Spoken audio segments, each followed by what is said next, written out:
Louvar ao Senhor.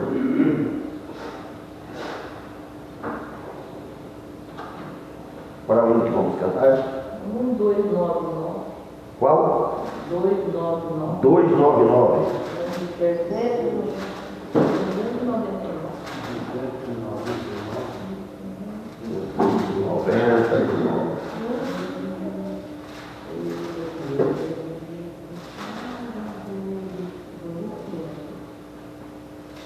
Todos eles.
Pode escolher, vamos ver. 4.000. Hã? 4.000. 4.000.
Evangelho de Marcos, capítulo 11, versículo 12.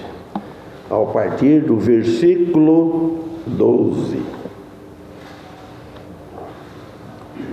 Lê, irmão Antônio, versículo 12. E no dia seguinte, quando saíram de Betânia, teve fome. Irmãos Marina, 13.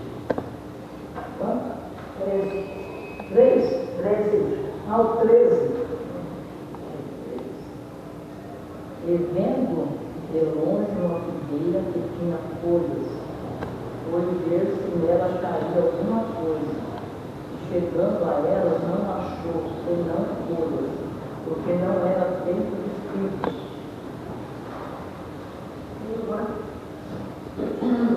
E Jesus, falando, disse à figueira: nunca mais coma alguém fruto de ti. E os seus discípulos ouviram isso. E foram para Jerusalém. Entrando ele no templo, passou a expulsar os que ali vendiam e compravam. Derrubou as mesas dos cambistas e as cadeiras dos que vendiam pão. Amém. Cortando o versículo 12. O versículo 12 na século 21 diz assim: no dia seguinte, depois de saírem de Betânia, Jesus sentiu fome. Irmãos, como homem, Jesus experimentou todas as necessidades do homem. Tudo que um homem participa na vida, Jesus experimentou. Só tem uma coisa que ele não experimentou: pecado. Pecado nunca existiu em Jesus, mas todas as necessidades físicas, né, reais, como fome, por exemplo, Jesus teve fome, experimentou. Agora, para nós cristãos, este texto serve como incentivo, né, para ter fome. Fome do quê? Fome espiritual.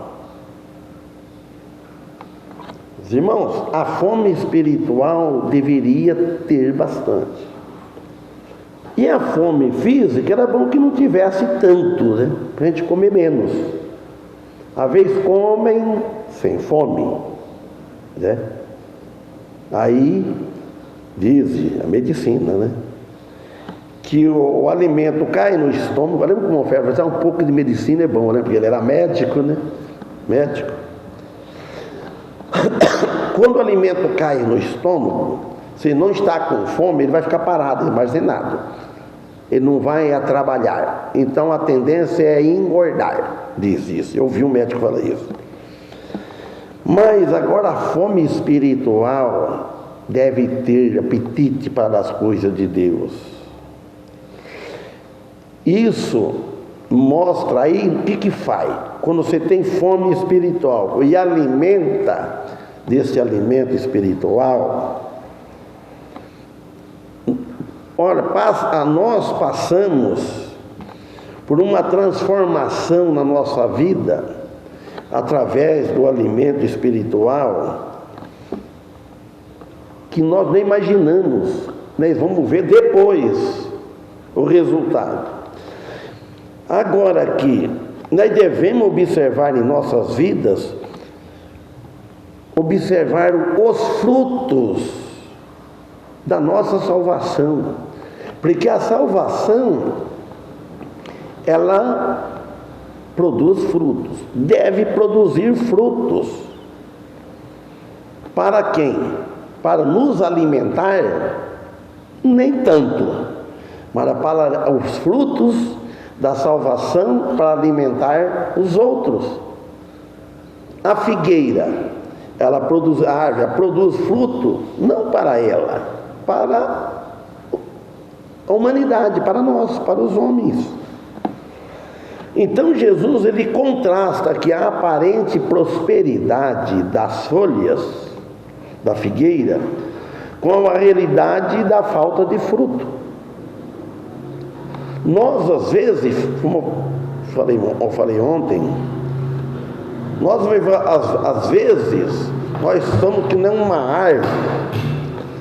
árvore folhada, cheia de folhas. Uma árvore poucas folhas, ela não é tão atraente, bonita. Quando você vê uma árvore folhada, a fruta sabe que ela está bonita, está fértil. Mas se ela não tiver fruto, que vantagem tem? Que lucro? Ninguém vai beneficiar dela, a não ser a sombra. Então nós não devemos ser como a prosperidade nossa, só de folha, só de beleza, só na financeira, só nessas coisas materiais, né? E devemos ter mais fruto, dar frutos para Deus. Aqui servindo como uma parábola em ação do estado espiritual também da igreja e do julgamento que viria hoje, seria nós mesmos. A igreja, o pastor Carmo sempre ele falava isso, irmãos. Quem dá cria a igreja é o pastor ou as ovelhas? Não lembra que ele falava? É o único que eu ouvi falar, o pastor, ele falaria isso. E tem fundamento. Às vezes culpa muito no pastor. O pastor faz o trabalho dele. Claro que ele deve pregar, ele prega se ele está, mas não é só o pastor. O pastor das ovelhas, falando fisicamente, ele não cria, ele não vai. O que faz, as ovelhas que ele alimenta, ele cuida, é elas que dão crias. Se tem 10 ovelhas, as 10 ovelhas, cada uma dá uma ovelhinha, são 20. Então que a igreja deve trabalhar, onde a igreja estiver, todas as igrejas, principalmente a nossa, cada local, fazer visitas. O 13 que já foi lido, eu vou ler aqui na outra versão. Lá falei, vendo de longe uma figueira que tinha folhas. E a outra, a século 21, diz assim: e avistando de longe uma figueira com folhas, foi verificar se acharia nela alguma coisa. Aproximando-se, nada achou, senão folhas, pois não era a época de figos. Note bem, não era a época. Por que isso? Então, quer dizer, as figueiras, as árvores têm o desconto, tem a época dos frutos. Você vai procurar fruto, quando é tempo de frutos, vai procurar manga, quando não é tempo de manga. Mas a figueira que era uma árvore comum na Palestina, diz a história, inclusive os seus frutos, é uma importante fonte de alimento, era fonte de alimento. E Jesus Cristo está usando a figueira como figura sobre a falta de fruto espiritual de Israel. Ele está falando, e hoje falando para a igreja. Quem está trabalhando? A igreja. Era para Israel, o povo levar o evangelho. Ela rejeitou como nação, então passou para a igreja. Os gentios, a igreja deve trabalhar. Então aqui está cheio de folha à vista de todos. Uma igreja pode chamar a atenção de todos, à vista de tudo, bonita, bem enfeitada, um prédio atraente, as pessoas, cada um mais bonito do que a outra, cada um mais procurando como vou dizer assim, como na vaidade, que não quer dizer andar desfilando roupas, lotados, templos lotados, cheios. Agora vamos ver os frutos, se está fora dali, se tem frutos, cada um individual. Então representa aqui o povo de Israel em primeira vista, seus líderes religiosos, que professavam uma fé em Deus, mas não produziam fruto de justiça e retidão. E hoje, o trabalho evangelista, hoje da igreja, precisa ver se está professando um trabalho espiritual, sempre o evangelho de salvação. Não só enfeites, só fantasia.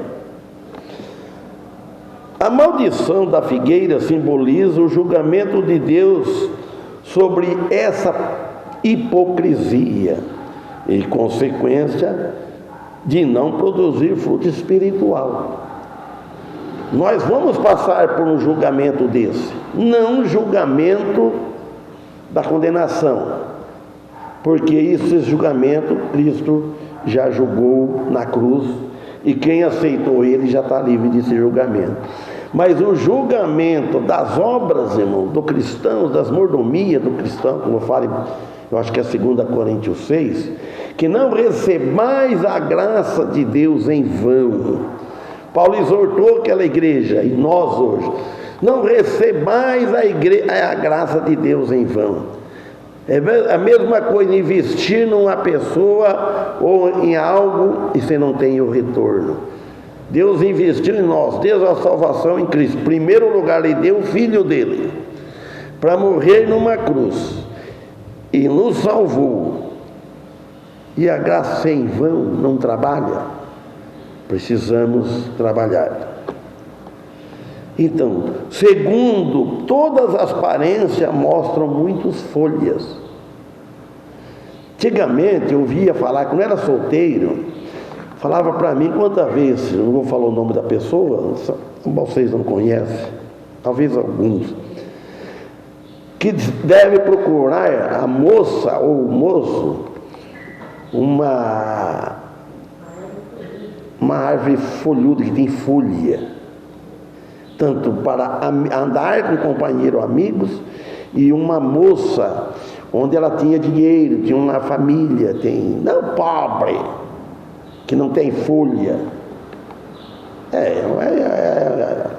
Era história, era um modo de dizer, mas não regulava isso. Mas sem ter figos para alimentar os outros, nenhuma fruta significa que ela é estéril.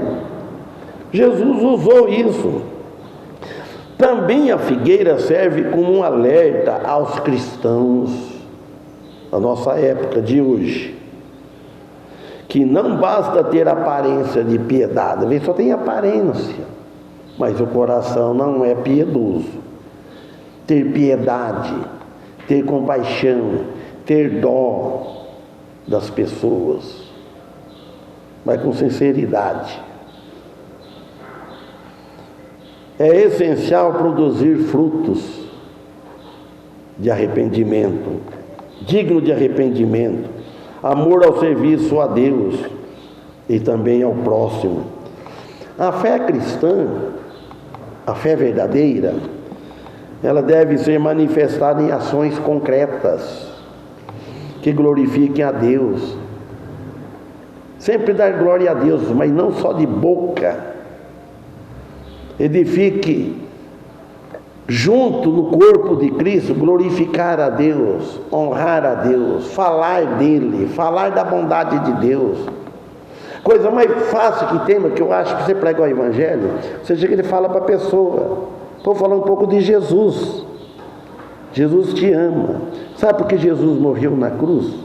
Não estou ensinando os irmãos, isso que todos sabem, mas eu acho um método fácil por aí. Se está perto de você já viu falar de Jesus? Conhece Jesus, mas conhecer não é saber que é um Jesus que morreu na cruz. Saber que é Ele. Conhecer Ele de perto, intimamente, a salvação. Então, irmãos, não religião. A religião externa, quer dizer, parte de fora, sem transformação. Religião não transforma ninguém. Uma transformação interna, é lá dentro do coração. Ao contrário disso, seria uma religião vazia. É inaceitável para Deus. O 14 que já leram, eu vou ler na outra aqui, ó. Então Jesus disse à figueira, disse para a figueira, o A com crase aqui. Então Jesus disse para a figueira: ninguém jamais coma do teu fruto. E seus discípulos ouviram isso. Irmãos, os discípulos ficavam só na língua popular, como minha mãe falava, só de butuca, né? E Jesus falando disso, ele: nunca mais coma alguém fruto de ti, para sempre. E os seus discípulos ouviram isso. Os discípulos ficavam sempre atentos ao que Jesus falava.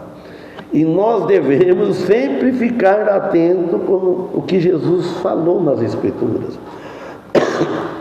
Este ato aparente estranho de amaldiçoar uma árvore tem implicações profundas sobre a fé.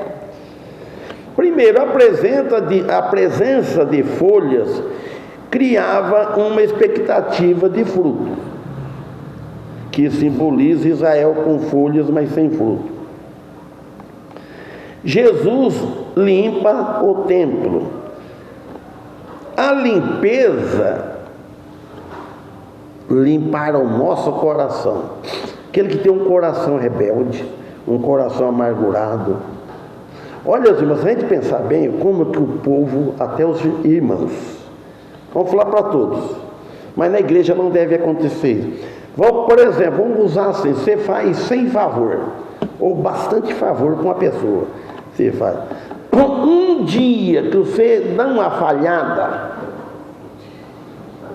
perde tudo aqui, não pode perder, está perdoado, não precisa nem ele pedir perdão nem falar.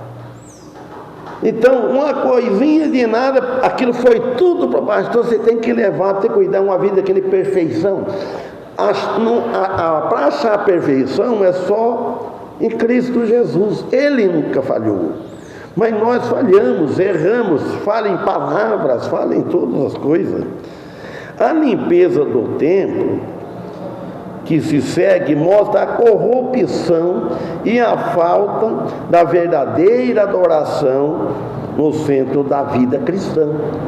Nós usamos aqui a faxina, faz a limpeza do templo, que é um lugar onde nós reunimos para louvar o Senhor, para cultuar. Deve ser zelado. Onde fica o centro da vida cristã.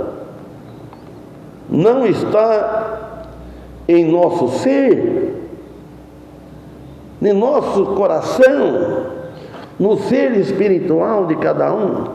Aí que deve ter a limpeza. Sempre fazer uma faxina. Como que nós vamos fazer a faxina espiritual? Como que nós vamos fazer?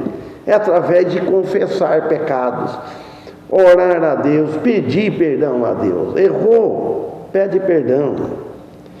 O versículo 15, já leram, né? Eu vou ler. Quando chegaram a Jerusalém, Jesus entrou no templo e começou a expulsar os que ali vendiam e compravam. Ele revirou as mesas dos cambistas e as cadeiras dos que vendiam pomba. Acho que não leram não, pode ler, irmãos. 1, 2, 3. Deu? Então vieram a Jerusalém, e Jesus, entrando no templo, começou a expulsar os que vendiam e compravam no templo. O templo não é lugar de negócio, não é lugar de vender as coisas. Por aqui não é, nem lá no fundo tudo pertence, irmão. Vamos dizer assim, vai pôr uma venda lá no fundo para arrecadar dinheiro. Não está certo, porque é um lugar de consagrar a Deus. Aí onde vem parar? Vem parar aqui dentro. Porque lá no lugar de fazer a festinha, tudo, mas algo sem interesse financeiro. Ele derrubou as mesas dos cambistas. Ele derrubou Jesus. E as cadeiras dos que vendiam pombas. O ato de purificação no templo serve como um propósito original do templo, onde nós consagramos e cultuamos a Deus por Jesus Cristo, é claro. Primeiro é em oração, um coração regenerado, coração da alma, aonde o Espírito Santo mora. Nosso corpo é templo do Espírito Santo. O nosso corpo é no templo, no centro ser emocional nosso, onde nós pensamos, onde nós refletimos, onde ele age quando nós deixamos ele agir. Não é esse coração para entender, é na alma da pessoa. Porque a pessoa tem o espírito e a alma. Aquele que não tiver a alma regenerada, o espírito regenerado, o Espírito Santo não está habitando lá, ele não vai trabalhar lá, porque está fechado. Quem trabalha é o outro espírito maligno, é o que está cheio o mundo. No templo de Jesus, o templo de Jerusalém era o centro da vida religiosa, social e econômica judaica, lá em Israel. O pátio do gentio era uma área designada para os gentios adorarem a Deus. Tinha lugar dos gentios. No entanto, havia sido invadida, dizem, por atividades comerciais que facilitavam os sacrifícios rituais, uma coisa costumeira, uma coisa que é rito, nem levando a sério aquilo. Uma coisa que você faz, você pega um ritual de fazer, sem aquela fé em Deus, sem pensando dele, com outras intenções, se torna um rito. Nunca nós devemos que o nosso culto se transforme num costume ritual. Cada culto é uma novidade, tem que ser, deve ser. Não é que vai modificar, cada mensagem ela nos edifica.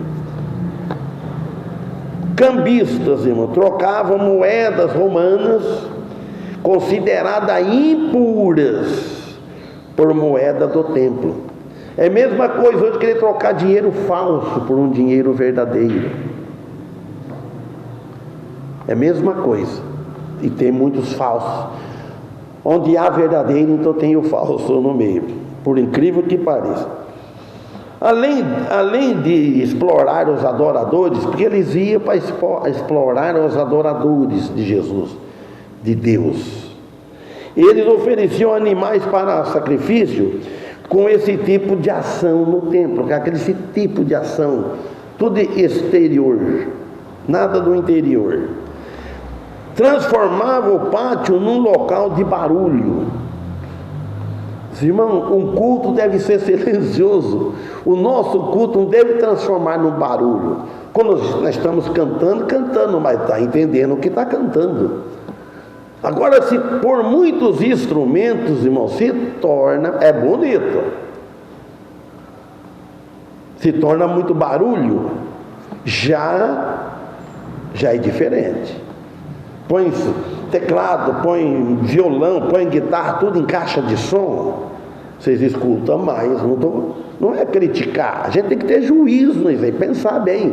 O que é que manda, que vale mais, que Deus agrada a Deus? É cantar com o coração, ou tocar uma coisa que dá para nos ajudar a afinar. Com todas as falhas que eu tenho, tudo, eu creio que ajudo nos hinos um pouco, para ter um pouco de som, para poder afinar, mas não como Apresentar. Bem que o pastor Richard ensinava isso. Não é apresentar. Apresentar se apresenta para o mundo. Na igreja, no culto, é louvor. É isso. Agora, transformar o pátio num local de barulho e desrespeito. Respeito a quem? A Deus.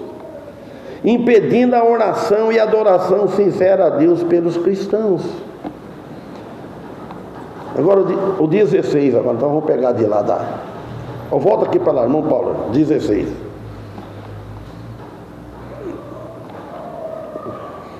Não permitia que alguém conduzisse qualquer utensílio pelo templo. Pode ler? E os ensinava dizendo: não está escrito, a minha casa será chamada por todas as nações casa de oração. Mas nós que tem respeito ouviu de ladrões. Misericórdia. E os escribas e principais sacerdotes, tendo ouvido isso, buscavam ocasião para o matar, pois eles o temiam, porque toda a multidão estava admirada acerca da sua doutrina. 19. E, sendo já tarde, saiu para fora da cidade. Amém. Sendo já tarde, saiu para fora da cidade. Vamos ver o 16 na século 21. E não consentia que atravessassem o templo carregando algum utensílio. Irmãos, é importante compreender a intensidade da ação de Jesus e a sua preocupação com a profanação do local sagrado, o local santo. O local era santo, era para ser consagrado. Agora vai profanar, vai desrespeitar, vai ofender, em vez de glorificar a Deus, vamos profanar, vamos pecar, um ato de desrespeito. E a ação de Jesus visava restaurar a santidade. Jesus estava preocupado para restaurar os corações dele. E hoje Jesus está preocupado, não vou usar essa palavra, mas Jesus com aquele amor, com aquela misericórdia, querendo o bem de todos, mas que transforma o coração. Deixe o Espírito Santo entrar, aquele que ainda não recebeu Jesus Cristo, falando por os que vão ouvir mais tarde, eu não estou pregando na live. Simão, um ato de desrespeito. Então, e assim deve ser hoje, no nosso culto, no nosso culto de oração, como local de oração. Agora, irmãos, será que estamos permitindo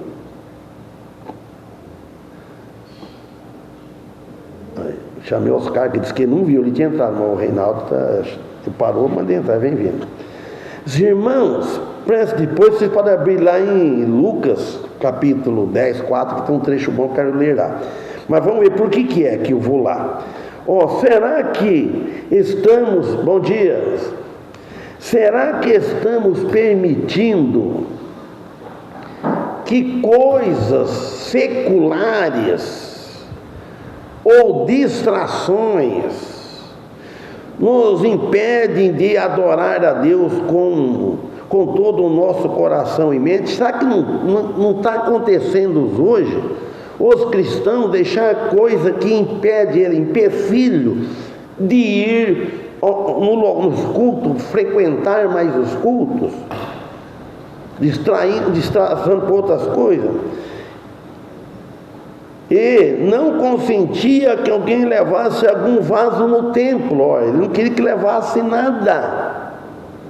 O vaso podia simbolizar a distração. A pessoa preocupações mundanas. Abrirem Lucas 10, versículo 4, mas vamos ler. Vou pegar desde o começo para ler alguns versículos. E depois disso designou o Senhor ainda outros 70 e mandou-os adiante da sua face, e 2 em 2, olha bem, 2 em 2, Lucas 10, 1, de 2 em 2, a todas as cidades e lugares onde ele havia de ir. Jesus mandou na frente, onde ele ia passar. 2. E dizia-lhes: grande é, em verdade, a ceifa, mas os obreiros são poucos. Rogai, pois, ao Senhor da ceifa, que envie obreiros para a sua colheita. Desde aquele tempo, os ceifeiros, os pregadores são poucos. O 3, ide, eis que eu vos mando como cordeiros ao meio de lobos. Olha bem, Jesus falando para os discípulos: vão em 2 em 2. Vocês não vão achar fácil, moleza não, vamos dizer assim. Vão dizer que vão bater palma, vão te elogiar. Cordeiro no meio de lobos. 4. Olha agora o que ele diz: não leveis bolsa, nem alforge, nem sandálias, e a ninguém saudeis pelo caminho. Você vai andando, saudei porque quem pega na mão, para, conversa, perde tempo. Não é. Vai embora, um bom dia, o que seja, oi, vai embora. Então, olha, 5, e em qualquer casa onde entrardes, dizei primeiro: paz seja nesta casa. Simão, no 4, que eu vim aqui na época do 4. Por que ele falou: não leva a bolsa? Agora você vai sair pregar o evangelho. Ele está usando uma figura aqui. Você vai servir a Deus, você vai na igreja, vai no culto, vai levar tanta coisa para atrapalhar. Levar alforge. Alforge é aquele que nem falar nosso tempo, que ele tem picuá, que põe assim, põe mantimento aqui para controlar o peso. Saco amarrado boca com boca assim, né? Costura o saco e corta assim aí. Então, a ninguém saudeis pelo caminho, e em qualquer casa onde entrardes, dizei primeiro: paz seja nesta casa. E se ali houver algum filho de paz, repousará sobre ele a vossa paz, e se não, voltará para vós. Não quer? Não quer, então volta. E ficai na mesma casa, comendo. Olha a folga aqui, parece, né? E ficai na mesma casa, comendo e bebendo do que eles tiverem, pois digno é o obreiro de seu salário. Não andeis de casa em casa. Então ele está dizendo que se comem do seu trabalho. Você vai nas casas e está saindo. Então, se é de um trabalhador que trabalha no evangelho, os pastores, os dirigentes, que dá o tempo para isso, ele é digno do salário. Então ele fala: e em qualquer cidade em que entrardes, e vos receberem, comei do que for oferecido. 8 ao 9. E curai os enfermos. Eles tinham, Jesus já tinha dado poder para eles. Agora hoje não, irmão. E curai os enfermos que nela houver. E dizei-lhes: é chegado o vosso reino de Deus.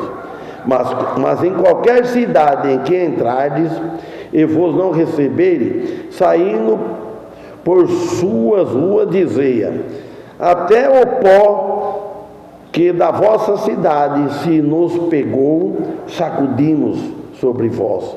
Sabei, contudo, isto, que já o reino de Deus é chegado a vós. E digo-vos, será mais tolerável naquele dia para Sodoma do que para aquela cidade. Estudei bastante sobre Sodoma e Gomorra ontem, não sei quando que eu vou pregar. Vamos voltar aqui em Marcos. Então, irmãos, tudo que se torna pecado, resumindo tudo, que se torna pecados, pode impedir-nos de andar bem na presença de Deus pelos caminhos. Não tem como viver uma vida espiritual se nós estamos em pecados. Pecar nós peca, mas não andando no pecado, não vivendo no pecado, mergulhado no pecado. Então ele está separado do espiritual. O foco deve ser direcionado a Deus. Todas as coisas que nós vamos fazer, o nosso foco, o nosso propósito deve estar direcionado a Deus. Em primeiro lugar, isto agrada a Deus? Vou servir a Deus? Estou servindo a Deus? E abandonar as práticas que desvirtuem o propósito da comunhão com Deus. Nós cristãos devemos zelar, nada deixar nos atrapalhar de tirar a direção da comunhão com Deus. E estando em comunhão com Deus, está em comunhão com a igreja. Está em comunhão com a igreja, está em comunhão com Deus, com Jesus Cristo. Fora da igreja, afastado da igreja, não tem como estar em comunhão com Deus, porque ele tem a igreja dele hoje. Se não tivesse, mas tem. O 17. E os ensinava dizendo: não está escrito, a minha casa será chamada por todas as nações casa de oração, mas vós a tendes feito covil de ladrões. Sabe o que está escrito? E quando ele fala está escrito, algum lugar está escrito. Hoje está fácil, os irmãos. Eu estava estudando isso hoje cedo. Onde está escrito? É só escrever lá no lugar do Google, lá tudo certo. Mas na hora aparece Isaías 58:7. Está mais fácil que tem. Aí fala lá em Isaías 58, 7 e 8. Ó. Também os levarei ao meu santo monte, e os alegrarei na minha casa de oração. Os seus holocaustos e os seus sacrifícios serão aceitos no meu altar, porque a minha casa será chamada casa de oração para todos os povos. Assim diz o Senhor Deus, que congrega os dispersos de Israel. Ainda juntarei outros aos que já se ajuntaram. Então já está falando aqui, ó. Nós estamos aqui, nós temos a nossa igreja. Então Jesus falando para nós, Deus falando para nós, Ele quer juntar os outros que estão fora, junto com os que já juntaram. Aqueles que saíram, nós procuramos juntar. Aqueles que não faz parte do aprisco, não tem salvação, vamos procurar.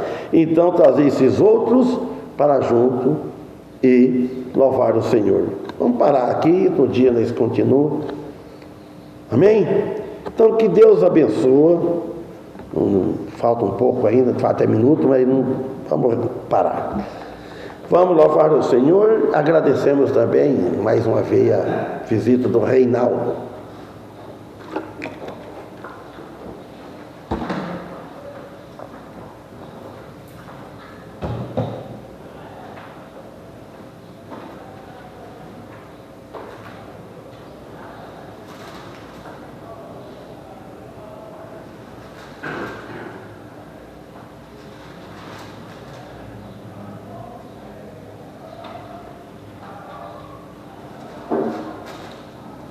Então, faz tempo que não canta, que a gente consegue cantar, é a hora.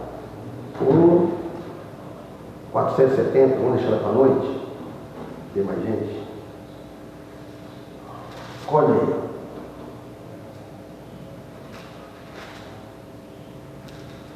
476.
Irmão Paulo termina com oração.